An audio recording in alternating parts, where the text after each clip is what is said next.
Bom dia, sejam todos bem-vindos, sejam todas bem-vindas. Ontem nós batemos uma radiografia do nosso paciente e oferecemos a vocês, psicólogos e psicólogas, ferramentas, instrumentos para mapear, né, não só os desejos, mas também as demandas e também os transtornos e os pedidos do paciente. Tá? Nós queremos agradecer a você que tem nos acompanhado. Hoje é a terceira e última aula magna da criação e inauguração da Universidade Aberta do Autoconhecimento. E hoje o tema está quente. Hoje nós vamos compreender melhor como trabalhar com o trauma. Eu escolhi o trauma porque eu acho que o trauma vai estar em evidência não só durante, mas depois da pandemia. Nós estamos falando de um trauma coletivo mundial, então isso com certeza vai repercutir dentro dos nossos consultórios, e eu trouxe uma abordagem multidisciplinar do trauma, como ressignificar o trauma em sua clínica. Vamos que vamos, e quero agradecer a todos que têm nos acompanhado e assistido os nossos vídeos. Nós começamos esse projeto há 3 anos atrás e já são mais de 100 mil visualizações, são milhares de seguidores, milhares de comentários, enfim, nós estamos felizes porque o nosso objetivo é divulgar o conhecimento psicológico de uma forma profunda para você, não é? Então, vamos que vamos colocar aqui os slides para acompanharmos a aula de hoje e, como temos feito, logo em seguida os slides serão colocados no grupo para você.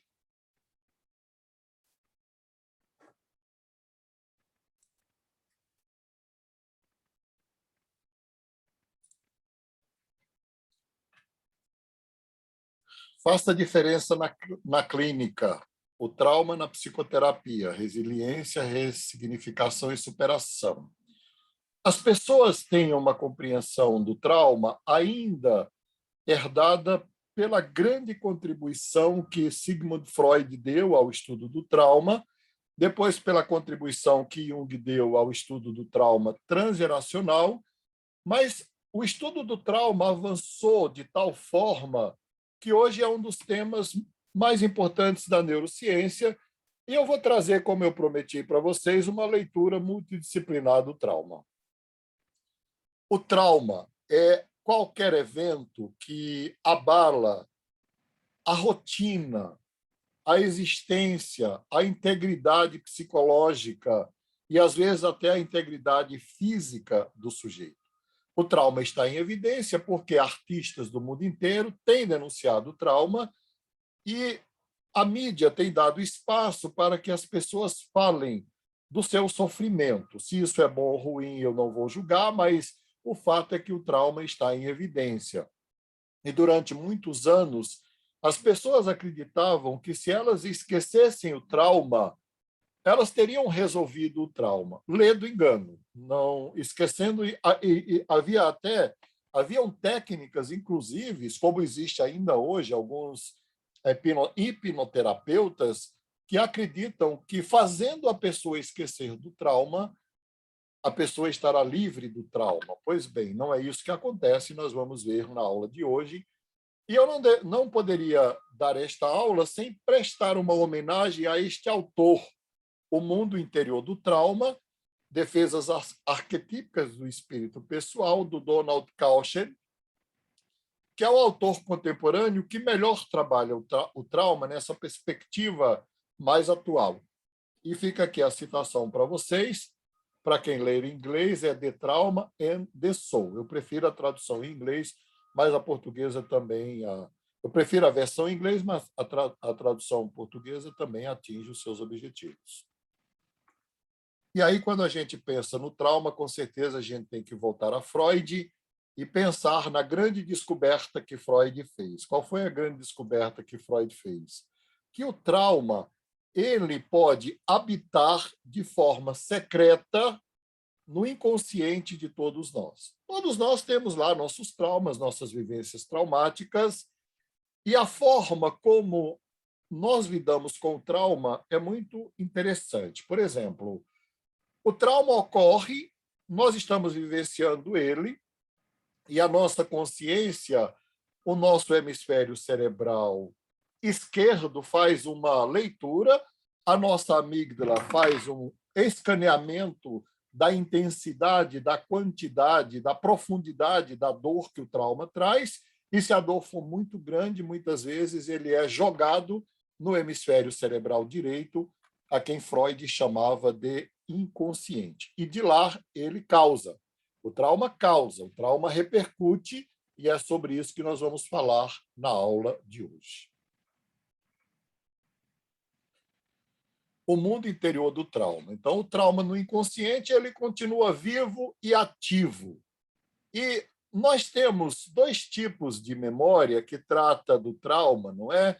Primeiro, nós temos a memória narrativa, que é o hemisfério cerebral esquerdo, que está localizado no hemisfério cerebral esquerdo, e essa memória ela é muito bem prefigurada, muito bem demonstrada, muito bem apresentada em alguns filmes, não é? E ela vem assim sendo apresentada no cinema de que nós temos uma memória narrativa e também temos uma memória subjetiva, uma memória imagética. Então, na medida em que o hemisfério cerebral esquerdo apresenta a narrativa, esta narrativa que o hemisfério cerebral esquerdo traz, na verdade, é colhida das imagens que estão armazenadas no hemisfério cerebral direito. Então, no hemisfério direito, tudo é condensado e é guardado em forma de imagens. Daí o hemisfério direito tem muito mais capacidade de armazenamento.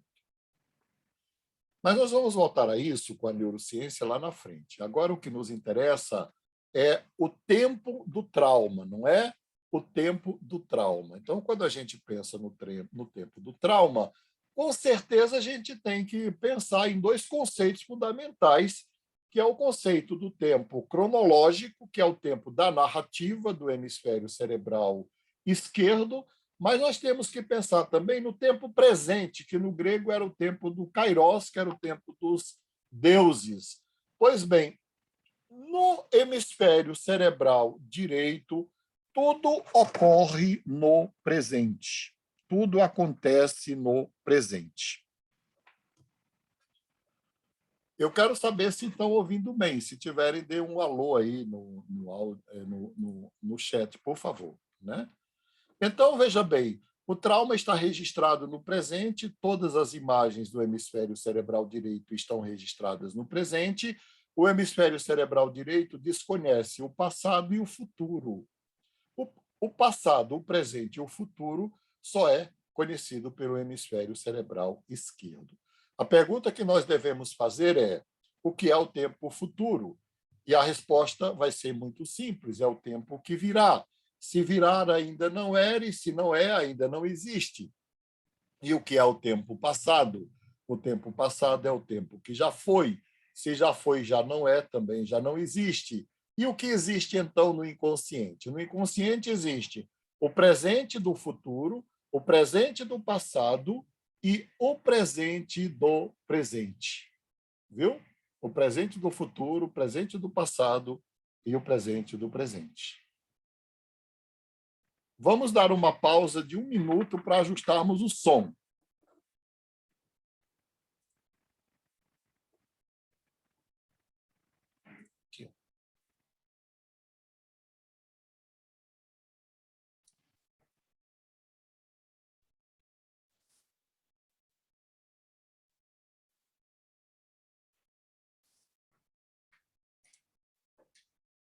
Pois bem, como eu estava falando, o inconsciente, o tempo do inconsciente é um outro conceito de tempo, é um presente linear contínuo do grego. Né? O grego tem um tempo que é o presente linear contínuo, que é um tempo que inclui o passado, o futuro e o presente, e esse é o tempo do inconsciente. Enquanto que o tempo da consciência, que do meu modo de pensar é uma estrutura relativamente precária, é o tempo cronológico. Então, o tempo narrativo, o tempo histórico, ele é o passado, o presente e o futuro, e o trauma ele fica vivo e ativo, registrado no inconsciente de cada um de nós no tempo presente. Na verdade, o evento traumático que alguém viveu continua ali registrado e atuando e aparecendo, que é o que nós vamos ver na aula de hoje, no tempo presente, por meio das diversas linguagens do trauma.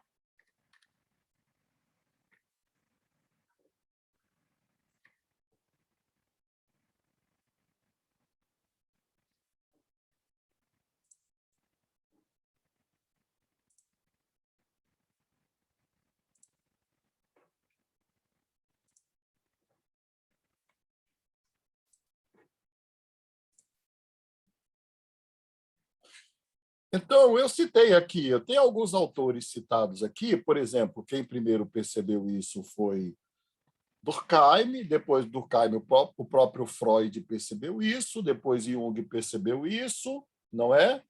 Paul Tillich percebeu isso, não é? Quando ele fala da diferença entre o Cronos e o Kairos, quem melhor define isso, na verdade, não é o Stern. Esse aqui é um autor contemporâneo. O título do livro chama-se O Tempo Presente, e ele trata exatamente do tempo do trauma na psicoterapia ou do tempo do inconsciente na psicoterapia. Então, fica aqui a citação do Stern, que é o mais contemporâneo deles, mas, na verdade, o primeiro autor que tratou disso na história da humanidade foi Santo Agostinho, no livro das Confissões, não é? Então, aqui também tem o Stern, aqui é o jogo entre o Cronos e o Kairos. O Cronos é o tempo da consciência, é o que é o tempo que rege o hemisfério cerebral esquerdo, é o tempo da narrativa, e o Kairos é o tempo do inconsciente, que é o tempo do hemisfério cerebral direito, e o trauma está registrado no inconsciente, no inconsciente por meio de imagens no tempo presente. Então, inconsciente, o tempo presente é linear contínuo, que abarca o passado, o futuro e o presente. Lá o trauma está vivo e ativo. Aqui eu ainda continuo com a discussão do tempo, não é? Pois bem, na verdade, quando a gente escuta uma narrativa de um trauma ou de qualquer outro evento de alguém na nossa clínica, esta pessoa, quando ela evoca o passado e ela traz não só a narrativa, mas as imagens do evento traumático, se isso tem, por um lado, o grande problema, a grande dificuldade e até mesmo a grande dor dela estar revivendo tudo no tempo presente, por outro lado, do ponto de vista terapêutico, é exatamente esta possibilidade que o inconsciente nos traz, que a mente nos traz, que nos permite intervir no trauma, não no passado. Prestem bem atenção. Se os eventos estão acontecendo no presente, o terapeuta e o paciente têm a possibilidade de ressignificar o trauma, não no passado, mas no presente, no momento em que ele está sendo vivenciado e no momento em que ele está acontecendo na mente da pessoa. O que ocorre, por outro lado, é que apenas a narrativa repetitiva do trauma não significa a ressignificação e a superação do trauma. Na primeira tópica, Freud havia se encantado com isso porque a narrativa do trauma produz uma catarse no sujeito. O sujeito se sente aliviado porque ele compartilha a sua dor com outra pessoa. E Jung também fala disso na prática da psicoterapia, que o sujeito traumatizado ele mergulha numa dor profunda, depois ele esquece a dor, mas ele mergulha numa solidão profunda, e ao narrar isso para o terapeuta, ele está revivenciando aquela dor e ele está também fazendo uma catarse, isto é, liberando todas as emoções e todas as memórias e todo o sofrimento correspondente, não é? Isso me faz lembrar uma música popular brasileira muito famosa que diz: só uma palavra me devora, aquela que o coração não diz. Mas o risco consiste em que, se o terapeuta apenas possibilita ao sujeito relembrar, rememorar, recontar o trauma, o risco é que o paciente seja retraumatizado neste processo. Eu repito, o risco é o paciente ser retraumatizado no processo, que ele pode não só voltar à situação do trauma, ele pode não só voltar à cena do trauma, mas ele pode ficar perdido lá no trauma e não conseguir voltar, não é? Isso Freud observa também em alguns pacientes que até tentaram suicídio depois de relembrar algumas memórias traumáticas. Eu publiquei aqui o mapa do hemisfério esquerdo e direito para vocês poderem ter uma noção melhor do que eu estou falando. E aqui a gente pode destacar algumas coisas, que o hemisfério esquerdo é temporal, narrativo, ele também é causal, toda a ciência ocidental é feita a partir do hemisfério esquerdo, ele é lógico, intelectual, histórico, analítico, linear, sequencial. Dentro de uma perspectiva de gênero, pode ser considerado masculino, argumentador, verbal, racional.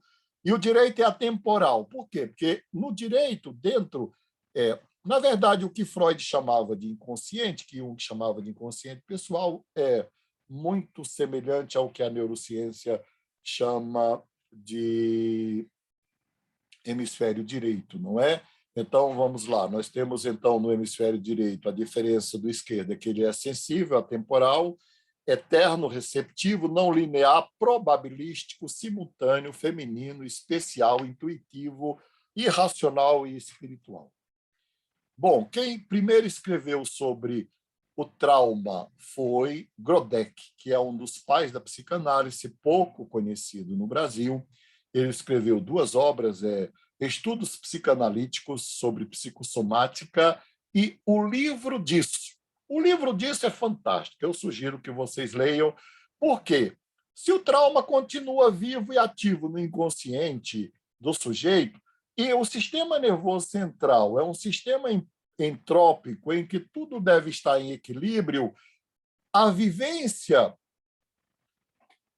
perpétua, não é, atemporal do trauma reprimido no inconsciente, produz uma linguagem e o trauma vai aparecer no cotidiano, na vida e na existência das pessoas por meio de uma linguagem. Então, o trauma existe por meio de uma linguagem, o trauma aparece por meio de uma linguagem, o trauma se representa por meio de uma linguagem e, muitas vezes, também o trauma aparece por meio do sintoma. Nós vamos ver aqui um pouco da psiconeuroimunologia, que vai mostrar que o trauma é responsável pela maioria das doenças, inclusive de doenças graves. Eu sou especialista em psicossomática junguiana, estudei psicossomática junguiana 8 semestres com a melhor psicossomatista junguiana do Brasil, que é Denise Ramos, no meu doutorado. E eu vou falar aqui, a partir dos livros citados, mas também a partir da Psique do Corpo, que é um livro da Denise, traduzido, inclusive, para o russo. A minha homenagem a Denise Ramos, minha grande orientadora, minha grande mentora. Esta obra, na verdade, é uma obra da Michele, uma francesa, que ela vai fazer uma releitura do Grodeck na sociedade contemporânea para demonstrar como o trauma que continua vivo e ativo no inconsciente aparece nos mais diversos sintomas, como, por exemplo, nos problemas respiratórios, problemas cardiovasculares, problemas intestinais, problemas estomacais, problemas de alergia, não é? Enfim, até em alguns cânceres, como nós vamos ver daqui a pouco, e às vezes até no próprio infarto. A doença como linguagem. Então, a doença, na verdade, muitas vezes é uma linguagem. Cabe ao terapeuta começar a tentar compreender isso e não ficar fixado no sintoma. Muitos orientando os meus no início da carreira, dizia assim, mas a pessoa só fala da doença. Não, ela não só fala da doença. A doença é uma linguagem. Então, cabe a você, terapeuta, tentar decifrar, junto com o paciente, ou ajudar o paciente a decifrar o que é que a doença significa para ele. Eu vou dar uma demonstração até assim bem de psicoterapia e psicanálise e análise de botequim, né? Sabe aquela célebre a grande desculpa que as mulheres inteligentes dão para as mães ainda adolescentes, diz assim: eu vou dormir na casa da minha amiga, ou eu vou chegar tarde. Aí a mãe diz assim: não faça isso porque seu pai sofre de hipertensão arterial, a pressão dele vai subir, não é? Veja que ali, para aquela mãe, a pressão arterial do pai é o quê? Um instrumento de controle da filha. E, às vezes, para o próprio pai, a pressão pode não só representar toda a pressão que ele está vivendo no cotidiano, mas também pode ser até um instrumento de controle da família. Você já pensou nisso? Que coisa interessante. Fica aqui as referências para você. Outro livro interessante é que trata do sintoma como símbolo, a doença como símbolo. Aquela doença representa o quê para aquela pessoa? Quais são? E aí, eu não poderia deixar de citar o lucro perverso da doença, do Freud, que é um texto clássico do Freud, em que ele vai dizer que, muitas vezes, a doença traz ganhos para as pessoas, que ele vai chamar de ganhos secundários. Então, o que a doença significa para aquela pessoa? Que ganhos aquela pessoa tem com a doença? O que ela consegue? Muitas vezes, só por meio da doença, ela consegue atenção, consegue amor, consegue afeto. E muitas vezes ela até adoece na análise para despertar o amor, a atenção e o afeto do terapeuta. Faz sentido para você? Não é? Eu quero saber se faz. Ainda do sintoma como linguagem, muitas vezes a doença ela termina sendo o único e o último caminho que a pessoa trilha. Com certeza, porque dentro de uma situação de muita angústia, de muita dor e de muito sofrimento, muitas vezes só resta a esta pessoa viver doente. E durante o tempo que eu pesquisei com Denise Ramos, que foram exatamente 7 anos, o número não é cabalístico, mas é o tempo que eu dispunha para ficar lá no laboratório, embora eu participe do laboratório até hoje, de psicossomática junguiana, a que conclusão nós chegamos? Que muitas pessoas que padecem de um sofrimento psíquico muito grande, quando elas desenvolvem uma doença grave, elas se curam do sofrimento psíquico. Elas não precisam mais da dor psicológica. Na verdade, aquela doença grave, física, não é? Substituiu a dor psicológica. Então, é como se a mente trocasse uma dor psicológica insuportável por uma dor física suportável. Isso ocorre muitas vezes no desenvolvimento de doenças como, por exemplo, o próprio câncer, como, por exemplo, a endometriose, como doenças que causam sofrimento físico, como próprias doenças que eu já citei aqui. Bom, quem está patrocinando o nosso curso é a Universidade Aberta do Autoconhecimento. Eu quero convidar você para ser nosso parceiro. Você, psicólogo, entre na nossa aba e seja nosso parceiro. E também conheça nossos cursos. Nós estamos lançando, na verdade, este mini curso é para lançar a Universidade Aberta e nós estamos oferecendo um programa de formação em psicoterapia breve, com supervisão e mentoria, com poucas vagas. Se você se interessar, entre em contato pelo telefone 9711-5506. Estamos oferecendo também um curso de intervenção e prevenção de crise de suicídio, com um dos maiores especialistas brasileiros da área, e um curso de formação em psicologia analítica. Mas nós estamos aqui para dar aula, não é? Bom, eu já falei desse slide aqui, então eu vou passar para frente. E esses conteúdos do trauma vão aparecer, então, cifrado como uma linguagem, seja por meio dos xistes, como Freud disse, seja por meio dos atos falhos, como Freud falou, mas seja também por meio dos sintomas psicossomáticos. E eu coloquei essa imagem muito forte porque o trauma é como se fosse alguém que devora a pessoa por dentro. Essa aqui é a imagem do Cronos, é a imagem que eu uso para falar do trauma transgeracional, que fica para uma outra conferência, para uma outra live, para uma outra aula magna. Eu publiquei um livro recentemente, é o único que existe no Brasil, sobre trauma transgeracional e resiliência na diáspora africana, uma leitura freudiana e neurocientífica.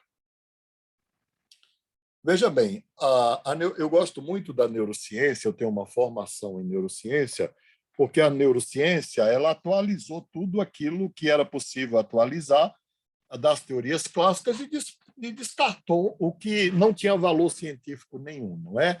Então, nós temos as memórias declarativas, que são as narrativas, e nós temos as memórias não declarativas, que são as memórias implícitas.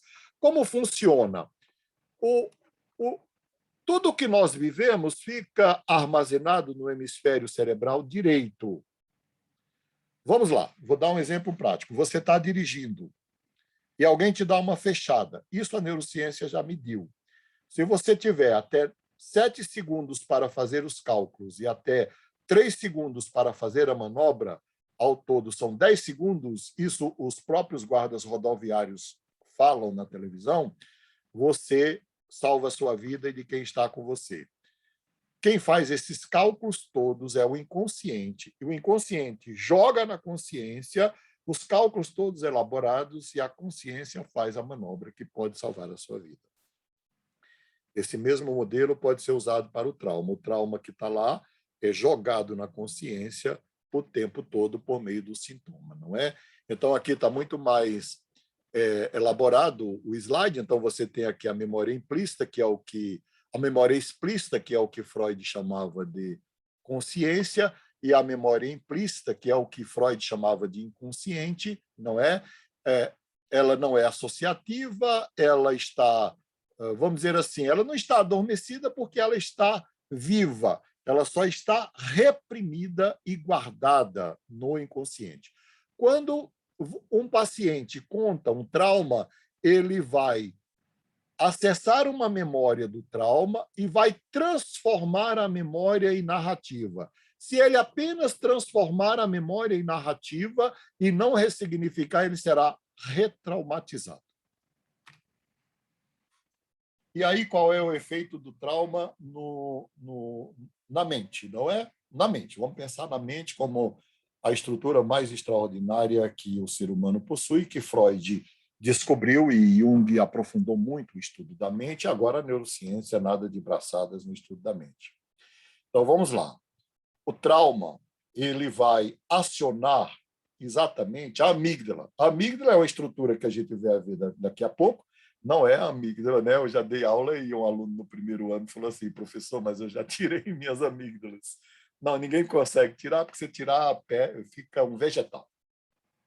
A amígdala é uma estrutura bem pequenininha, do tamanho de uma amêndoa mesmo, e ela é o nosso piloto automático. Veja bem, nós recebemos 2 milhões de bytes de informações conscientes por segundo e 400 milhões de bytes de informações inconscientes por segundo. A amígdala filtra tudo. O que é importante, ela registra, o que não é importante, ela descarta, e o que dói, ela reprime no inconsciente.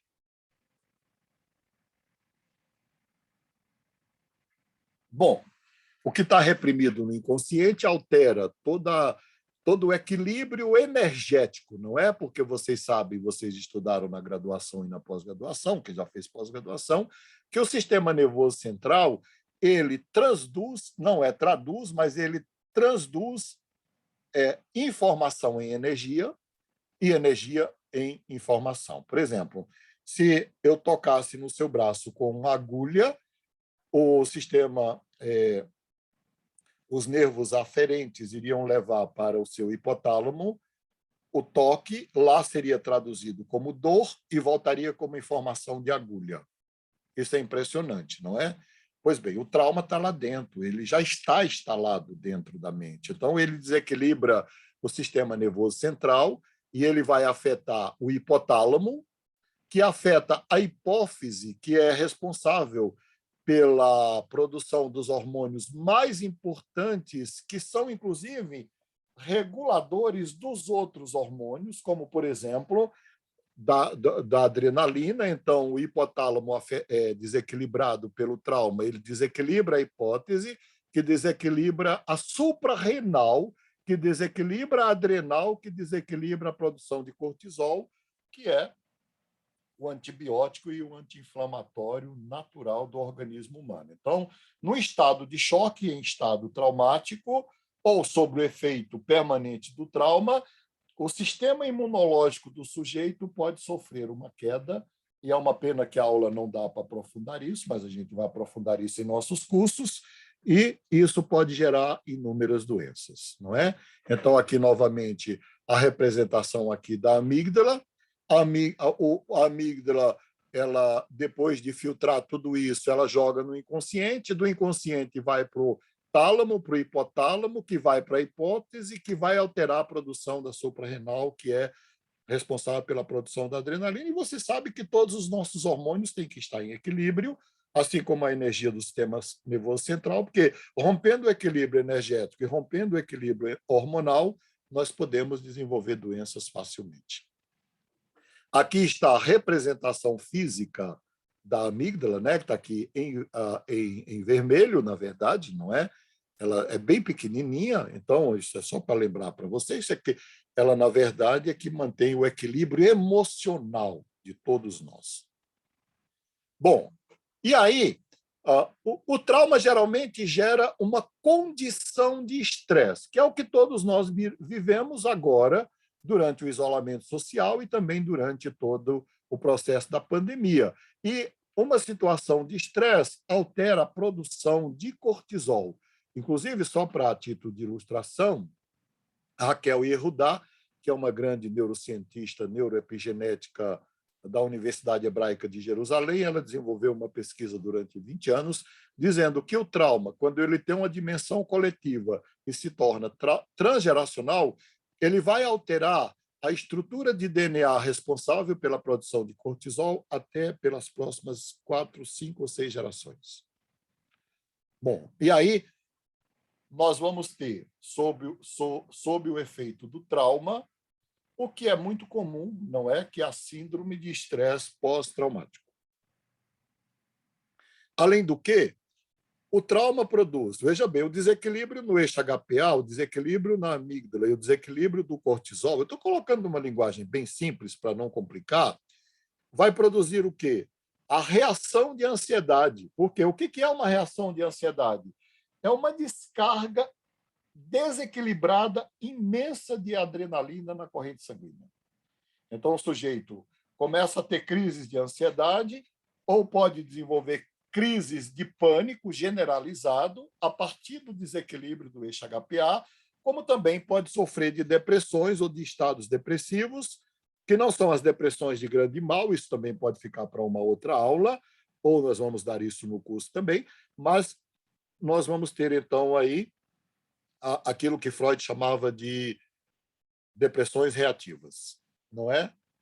Então, eu coloquei aqui uma imagem muito interessante, porque hoje as pessoas se deprimem muito pelas redes sociais, né? Likearam lá, não sei se tem o verbo likear, se não tem, eu crio aqui, mas likearam lá a minha postagem, viram o meu vídeo, será que viram o meu vídeo? O meu está sendo visto, graças a Deus. Tem muita gente vendo, mas também se não vê, não tem importância nenhuma para mim. Nessas alturas não muda nada em mim mais, então. Mas tem muita gente que vai lá, né? Fulano é mais bonito do que eu, fulano é mais feio, fulano está melhor vestido, fulano viajou para Paris e eu nunca saí eu não quero citar lugar nenhum, né, para não ofender, mas eu nunca saí de Higienópolis. Não, eu já viajei muito, estou brincando, mas a pessoa fica sempre se comparando com alguém, não é? E você sabe que isso pode traumatizar mesmo, sem brincadeira nenhuma, mas eu estou falando de um trauma muito maior. O trauma aqui pode ser uma violência sexual, pode ser uma violência psicológica, pode ser, está sendo muito comum o assédio moral nas empresas, porque as empresas, os gestores dizem assim, olha, são milhões de desempregados, você tem que dar graças a Deus por estar empregado. Isso já é assédio. A pessoa tem que dar graças a Deus por tudo, mas estar empregado é um direito, não é para ficar repetindo isso, não é? Ou como disse um gestor meu um dia desse, falou assim, nós temos uma vaga de professor e nós temos 105 candidatos, que maravilha!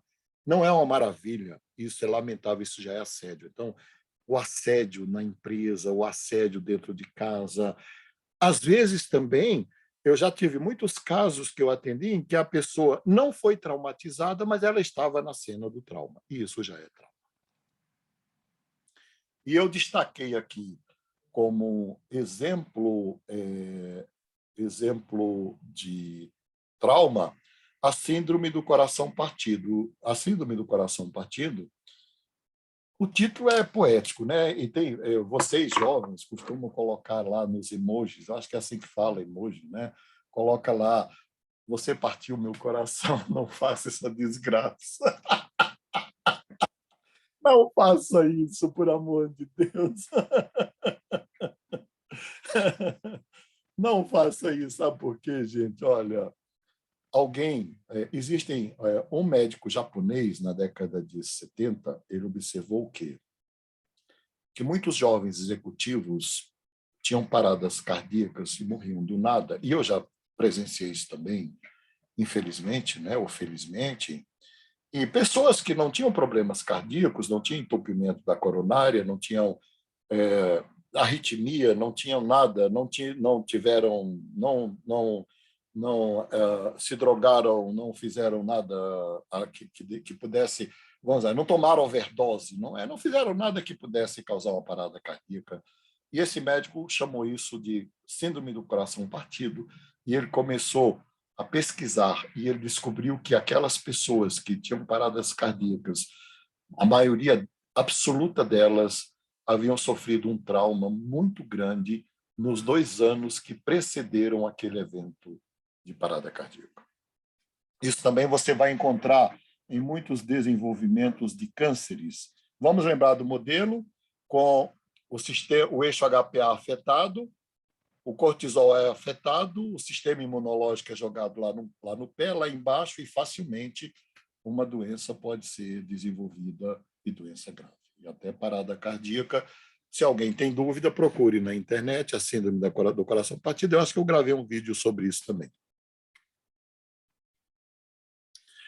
Bom, resiliência é como o sujeito sobrevive ao trauma. Se você já sobreviveu a um trauma, no mínimo você é resiliente. Eu valorizo muito isso na ressignificação do trauma. Então, agora nós vamos falar da ressignificação do trauma. A primeira coisa que eu valorizo é a sobrevivência da pessoa. Isso eu faço especialmente quando eu escuto a história de mulheres que sofreram estupro. Mulheres que sofreram estupro têm uma dor muito grande, não é? Nós devemos ser absolutamente solidários a estas mulheres, e elas têm um sofrimento muito grande. Mas quando elas terminam a narrativa, que é muito dolorosa, que eu escuto em silêncio, porque não há nada para dizer neste momento, eu digo para ela, mas você sobreviveu. Por quê? Porque a dor é tão grande que estas pessoas estão anestesiadas diante da vida. Muitas delas estão apenas sobrevivendo. E eu lembro que elas estão vivas, eu lembro que elas sobreviveram. Não dá para tratar aqui da resiliência, mas eu poderia dizer que dentro da clínica do trauma, a resiliência é lembrar que o sujeito sobreviveu.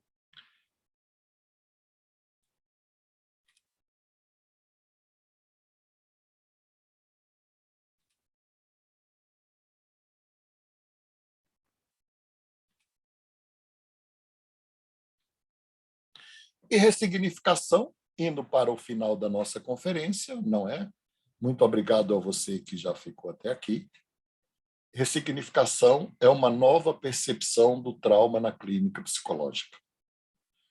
Não basta apenas ouvir a experiência traumática. É preciso criar condições para que o paciente ressignifique a sua própria experiência traumática. Veja que é um avanço.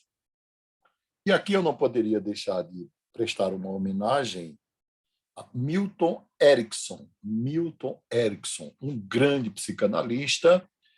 Esse grande autor que eu estou homenageando, com 17 anos de idade, ele sofreu dupla poliomielite. Quando ele teve a poliomielite, isso lá para trás, no início da década de 70, ele descobriu que ele poderia morrer, e ele foi praticamente desenganado pelos médicos, e ele sobreviveu à primeira crise, e aí a primeira contaminação, e aí ele foi para casa, e em casa ele sofreu a segunda contaminação, não é? Da poliomielite, ele quase morreu, e ele resolveu que ele iria dedicar a sua vida para tratar de pessoas que tinham sofrido tantos traumas, tantas sequelas. E ele começou, então, a ressignificar o seu próprio trauma, isso sem psicólogo, sem terapeuta, sem ninguém.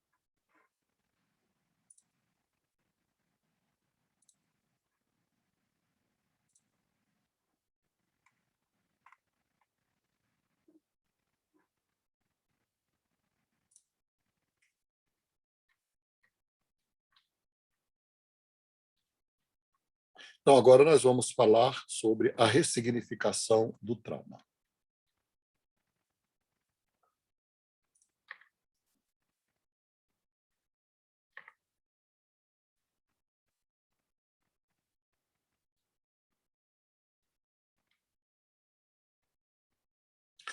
E superação é quando o sujeito volta a viver, não é? Então, nós vamos ver qual é o caminho da resiliência para a superação. E aí eu queria falar para vocês de algumas técnicas verbais e não verbais sobre a ressignificação do trauma, e no final eu vou contar um caso clínico para vocês.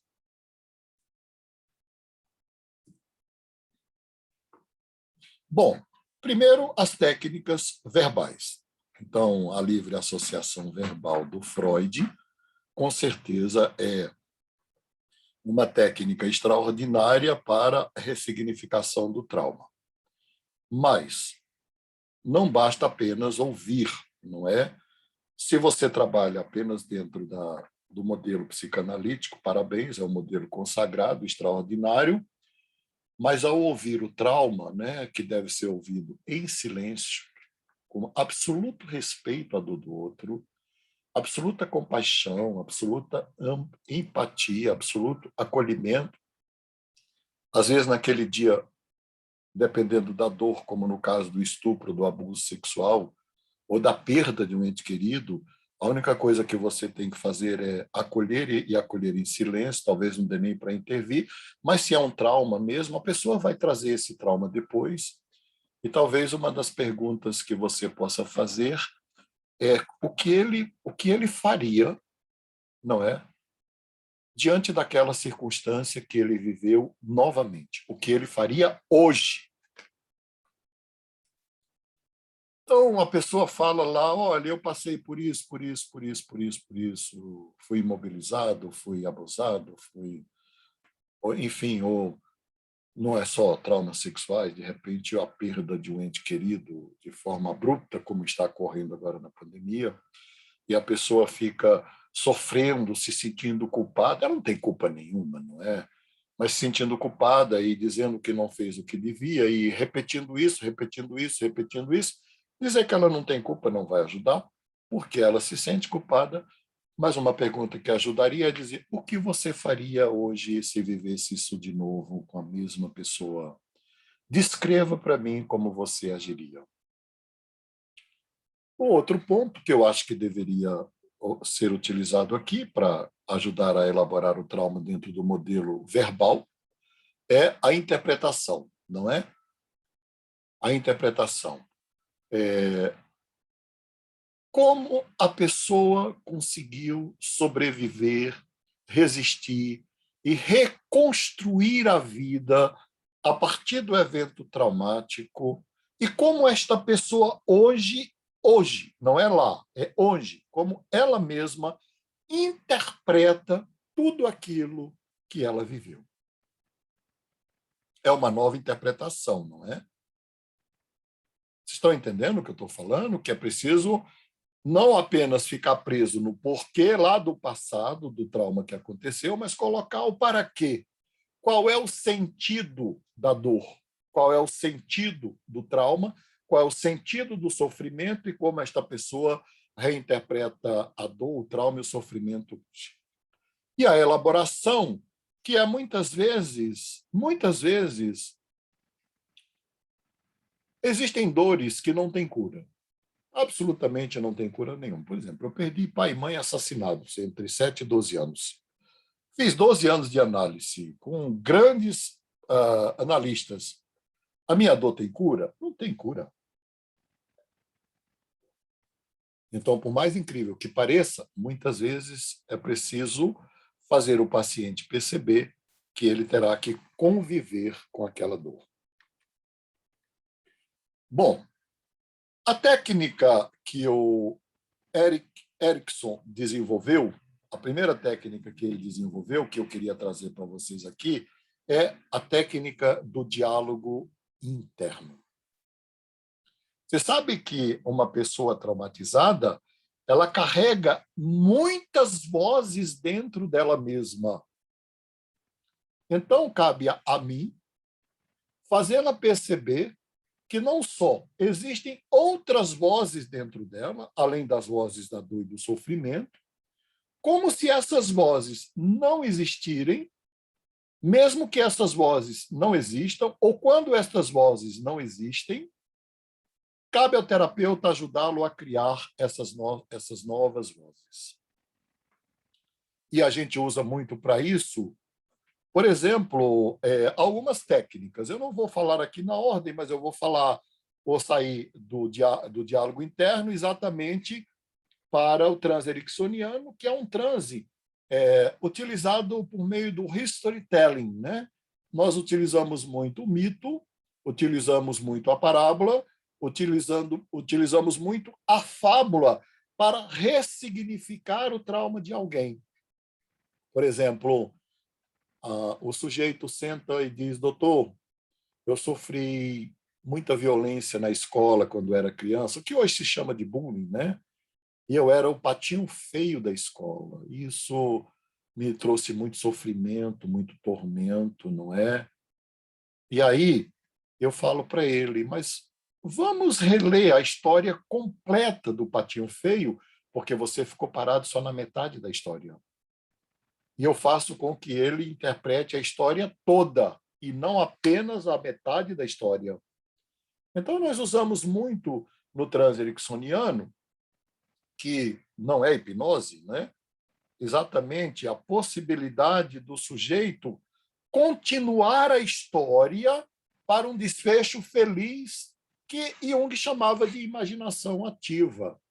Está lá, se você lê o livro vermelho ou lê também os livros negros, você vai ver que Jung usava a imaginação do sujeito para mudar a narrativa e dar um desfecho feliz para a narrativa que tinha tido um começo trágico. Então, são técnicas não verbais, não é?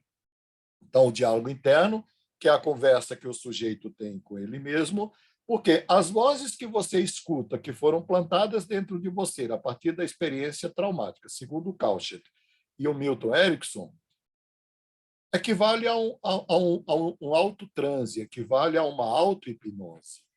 Você vai ficar dentro de um loop de sofrimento eterno. É preciso que essas vozes sejam ressignificadas, alteradas e mudadas. E isso é feito por meio da imaginação ativa. É feito também por meio da arte, a musicoterapia. Eu estou orientando uma doutoranda numa universidade da Inglaterra, que está trabalhando com arte-terapia exatamente na ressignificação da vida. Então, nós podemos usar a música, podemos usar o conto, podemos usar a literatura, podemos usar o mito, podemos usar a fábula, podemos usar a parábola, podemos usar o desenho também, né, para mudar a estrutura da história. E a cadeira vazia, que foi tirada do psicodrama, que é você fazer com que a pessoa converse, por exemplo, o sujeito passou por uma violência muito grande e ele não conseguiu reagir porque ele não podia, porque estava ameaçado, não é? E aí ele traz essa história e aí você diz para ele, mas o que você faria hoje? Ele diz assim, eu diria para ele isso, isso, isso, isso, isso. Então, vamos colocar uma cadeira aqui na sua frente, uma cadeira vazia. E você vai imaginar o sujeito sentado aqui e você vai falar tudo aquilo que você diria para ele. Isto é, você vai não só fechando as sinapses do trauma, mas vai abrindo ou reabrindo novas sinapses, novas possibilidades para aquele sujeito. E o psicodrama de uma forma geral. Eu, pessoalmente, não uso hipnose, sou contra a utilização de hipnose, respeito quem usa, mas o transe ericksoniano se utiliza muito mais da metáfora, né? Da metáfora. Aqui no meu consultório tem uma árvore. A árvore tem quase... Hoje ela tem 1,5 m, 1,80 m. É uma figueira. Ela é linda, maravilhosa. Essa figueira que está aqui era um bonsai. Era um bonsai de 20 centímetros. Foi me dado e eu coloquei aqui. E eu ficava olhando aquela árvore tão bonita, mas tão sufocada naquele vaso pequeno. E aí eu fui e pensei, o que aconteceria se eu colocasse esse bonsai num vaso grande? E eu coloquei o bonsai no vaso grande, hoje é uma figueira de 1,5 m, 1,80 m. Acabei de usar o transericksoniano aqui com vocês. Quem que não fica fascinado com uma história dessas? Uma parábola, uma metáfora, um mito, ele quebra todas as resistências do hemisfério esquerdo, quebra todas as resistências da consciência e fala diretamente ao inconsciente da pessoa. E o objetivo é mudar, é ressignificar a experiência traumática. Então, agora eu vou pensar dois flashes de casos clínicos e eu gostaria de contar para vocês, não é? Um é de uma mulher, que eu vou dizer que é uma mulher de 50 anos de idade, e uma engenheira, e eu estou mudando todas as idades e todas as narrativas para não trazer nenhum caso real de alguém que possa ser identificado. O caso é real, mas a pessoa é fictícia. Então, a mulher tem 50 anos, engenheira, enfim, e ela foi criada por um avô e por um pai que a traumatizavam. E eles a traumatizavam não só batendo, espancando, abusando, como fechavam ela num quarto escuro às 6 horas da tarde, numa fazenda, sem luz, sem comida, e só abriam o quarto às 7, 8 horas da manhã, e isso ela tinha 4, 5, 6. Na verdade, eles fizeram isso desde ela bebê. E quando ela me conta essa história, ela mergulha num sofrimento profundo de dor. O pai dela havia morrido, não é? E, na verdade, eu confundi, na verdade, quem fazia isso era o avô. O pai havia morrido e ela ficava ali dentro do quarto chamando o pai, meu pai, me socorre, papai, me socorre, papai. E ela traz essa história e eu falo para ela, então, depois que ela já tinha estrutura suficiente, eu falo, então, você está preparada para voltar naquele quarto escuro? Ela falou, estou. Então, eu vou lá com você. Aí ela fecha os olhos, eu peço para ela imaginar novamente a cena e eu digo, agora, você é capaz de imaginar seu pai abrindo a porta do quarto e tirando você? E ela foi capaz de imaginar isso algumas vezes, umas sessões. E como a mente não distingue sonho de realidade, nem realidade de fantasia, isso deu um novo sentido e diminuiu o impacto daquela experiência traumática sobre ela. Então, esta é uma forma de ressignificar um trauma. Eu poderia trazer outros casos aqui, mas eu quero agradecer você que perseverou e ficou até o fim. Seja bem-vindo e conheça os cursos, os programas e as propostas da Universidade Aberta do Autoconhecimento, Um abraço apertado em todos vocês. E eu vou responder as perguntas. Eu gostaria que vocês reagissem, perguntassem ou mesmo reagissem. Fala, doutor Márcio, eu discordo de você nisso, nisso, nisso. Isso enriquece a nossa conversa. Nossa, se a pergunta que foi feita aqui é muito inteligente, o pessoal é rápido. Então, estou aguardando as perguntas e as reações de vocês. Quais são as consequências para o paciente se o analista estiver preso em algum trauma? Primeiro, eu queria falar quais são as consequências para o analista. Se o analista está preso num trauma e o paciente dele traz para ele um trauma semelhante, esse analista vai ficar em maus lençóis, vai sofrer muito, capaz até que surte se não tiver estrutura suficiente. Com certeza, se ele não soltar, ele vai ficar algumas noites sem dormir. Por quê? Porque é como se o paciente o tivesse apanhado, não é? O tivesse denunciado, tivesse denunciando a sua dor e o seu sofrimento. Por isso que todos nós temos que fazer análise. Mas, com toda certeza, o paciente não vai evoluir. O paciente não vai evoluir. Pode ter certeza disso. Os dois vão ficar parados ali, um retraumatizando o outro. O paciente retraumatizando o terapeuta e o terapeuta retraumatizando o paciente, mesmo que o terapeuta não diga uma palavra, porque a comunicação mais poderosa e mais potente da clínica é a comunicação não verbal. Então, estou aguardando aqui mais perguntas. Isso, se o paciente apenas narrar e ficar narrando o trauma, ele fica aprisionado no sofrimento. Neste caso, os sintomas podem ficar mais evidentes e mais intensos, e é o que ocorre quando o terapeuta não consegue lidar com o trauma do seu paciente. Então, um grande abraço para vocês. Na próxima quarta-feira, nós vamos estar abrindo aqui uma nova conferência que será Freud e Jung, diálogos e confrontos, e até lá.